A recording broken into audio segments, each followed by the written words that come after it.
Hello, my friends, and welcome back. Thank you very much for being with me again today. In our debates, or simply, in our conversations with other people, you would have three kind of groups belonging to the same group. So there are the ones who agree with you, let's say, the ones that are skeptical, and the ones that are against whatever you say. So against because they disagree with what you say. Therefore, you're going to have a conversation contradictory. You speak, you argue, make your claims, and then you argue, bringing evidence and facts. Now, in this last group, so not the ones that agree with you, not the ones that don't care or are in between, the ones that they have questions and they do not agree with your stance there, I think you can divide them at least in three.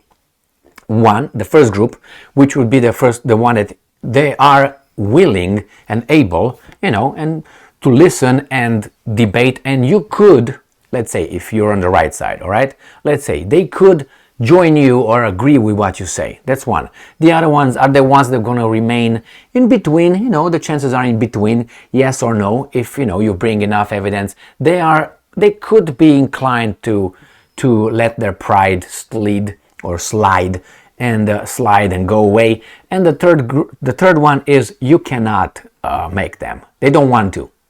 You can bring as much evidence as you want. They will not change that. Why? Because they don't want to. For various reasons. They don't like you. They want to be right. They can't lose. They are idiots. There are many, these kind of things. So this video that I'm having right now, I'm having it for everyone, but especially for people who are in between. For people who agree with this, this is just a little bit of more ammunition for them to use in case the conversation arises during your little, drinking parties and fighting parties or whatever you attend, or simply decent conversations. And for the other ones who are in between, maybe they see a little bit, they can go over here, and for the other ones, they can watch it and get angry. I mean, the ones that definitely you can't change anything over there, they would just get angry. Why? Because these people would not like evidence. They would contradict their delusional worldview in this case. So what am I talking about? There's this, how should I put it, theory that NATO is fighting Russia on the territory of Ukraine. The last group, definitely it's not true. It's Ukrainian people who are, with no reason, unprovoked, attacked by the evil Russians because the Russians are evil. Now this is their worldview. You can't do anything with those guys whatsoever. They're going to keep doing that, but all you can do is just bring more evidence. And I think this article brings the evidence that Ukraine, by their statements, not other people's interpretations, they are part of NATO. De facto, they are part of NATO. They are the structure is there. That means they are commanded by NATO. They have the structure, the communication. They receive weapons from NATO. They receive orders, or they, they discuss with their partners. There are one. Now you can say, well, that's because of Russia. Russia pushed this together. No, Russia said this before it started. It was one of the reasons. So maybe it's just now that these guys say, hey, actually, yes, they pushed that. No, the Russian told us this is the way it is. So let me use, this is like it was already infiltrated under the NATO. United States is mine. So let's see, which is nothing wrong with that unless you threaten another country that can smack you. And unfortunately, this is what happens right now. So the new Voice of Ukraine tells us on April 21st, 2023, and I'm quoting, the German ambassador says this: after victory, Ukraine can simply say, we are ready, we can join NATO tomorrow. You got that? So this is enough. My friends, use this as, what do you mean? Let's say tomorrow is the victory. Russia died. No more. No more Putin, no more Russians, nothing. All right? That means the next day Ukraine can say, well, we're ready, we can join NATO tomorrow. You're ready for what? Everything is ready. Everything is in place. Even this weasel is like, say what? Yeah. She noted, oh my, German ambassador, she noted that there are countries in the alliance that are more important military than Germany. militarily than Germany, especially the nuclear powers of the United Kingdom and France, as well as the United States and Turkey. And I'm quoting, "It seems to me that Germany is indeed the largest industrial country in the European Union still, but we don't play the same role in NATO as in the EU," she said. "You're gonna be going down, my baby doll, with your sanctions, your self-sanctions. You're good. Your industry that you still have goes to across the Atlantic because of our little, how's that, anti-whatever inflation act that Biden did." And I'm quoting, "There are also countries to talk with." Feldhusen stressed that Ukraine had demonstrated its military capability with NATO since the beginning of Russia's full-scale invasion. And I'm quoting, "Ukraine has shown that it can use the latest NATO technologies." The envoy said, "Hey, baby doll, that's only one aspect, but you are so smart that all you see." The command structure was very different from the Russian one, which was very much more Soviet. Ukraine has shown that it's already implementing the NATO standards on the battlefield, and that's good. The diplomat, oh my God, she's diplomat, added that Ukraine must also carry out political reform to join NATO and EU. Correct, baby doll. And I'm quoting, "It seems to me that one day after the victory, Ukraine can simply say, 'We're ready. We can join NATO tomorrow.'" Feldhusen said, "Well, okay, well, security guarantees," I'm quoting, "is in no way replace or delay Ukraine's membership in NATO," Zelensky said. As many as 82% of the Ukrainians support Ukrainian accession to NATO if a referendum were held today, according to the poll conducted by Center for Insights in Survey Research for the International Republican Institute, published on March, and this is truthful, 100%. Why? Because they say so. Okay? So, Ukrainian Foreign Minister Dmytro Kuleba previously said that at the NATO summit in Vilnius in July, Kiev would categorically not accept a continuation of NATO's open doors policy towards Ukraine in place since 2008.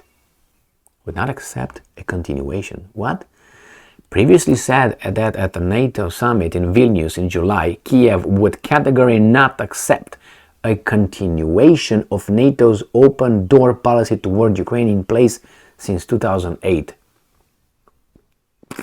Okay, well, don't support that. It's your no. They will be in NATO if Russia is not able to do what it says it will, obviously. And that was one of the 4 points Russia stated before the invasion, the unprovoked invasion, which was, no NATO for Ukraine because that threatens our security. And if that would have happened, let's say Russia would have an alliance, and let's say Cuba, Nicaragua, Mexico would be part of the Russian alliance, and they would say, "No, Mexico, you are with us." Yes, we are. Do you think SS will say, "Yeah, man, that's only fair"? It needed the 1963 Cuban Missile Crisis to happen, so the Americans take their Jupiter nuclear weapons from Turkey within six months, and then I think they took it out from Italy after that.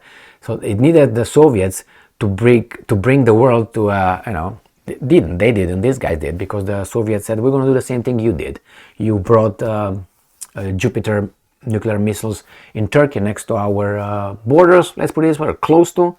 We're going to do the same thing in Cuba. No, you can't do that." Why not? Because we say so. So, if you talk about justice, look at that one. And then they say, well, the Soviets brought it to the brink. No, the other guys, because the other guys were unjust, unfair. We can do it, but you can't do it. Why is that? Because we say so. And because we say that we are the countries of good and you are the countries of bad. Why? Because we decided that. Well, if you decided that, why did you let Soviet Union take over all Eastern Europe then? If you knew because you knew they were bad. Why is that? Why did you deal with them, took pictures with Stalin, invited him there, you met him in Potsdam and all that? How is that possible? Some countries and nations can point out to you and ask for reparations. Anyway, they will not. But if we go like this as we go in this country, that's a valid point right there. I think. Now, should that be used? If you don't keep your mouth shut, and you keep saying stupid stuff, maybe some people will defend themselves by saying, how about that? I will make a video on that one maybe in the future. Now, regarding this issue, they just say it after the war and they will be in. Well, good for them. I mean, by that time, nobody would care anymore, because if Russia loses, which means loses gonna be done, not, yes, you still, no, done, then I don't think it's gonna matter anymore. And it means done, the planet, the hegemony is completed, and that's it. Next is China. And I think China might go without a fight. But, what happens. We'll see if they allow us. So yeah, this is the pinnacle of these guys who don't want to be challenged, and they want to still bring democracy and freedom, Iraq style, if you remember. And they want to be just and help, Yugoslavia understand that they can't do whatever they want in their country, and they will invade without a UN resolution or anything allowing them to bombard a sovereign independent country, because they can.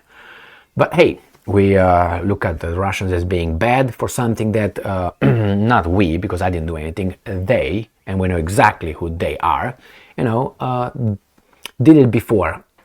Yugoslavia, Iraq, even Libya. But anyway, that's too much for now. So yeah, if they're gonna be NATO, good for them. They're already in there. Anyway, thank you very much for being with me again today. Stay strong, stay smart, look for the truth, and be just.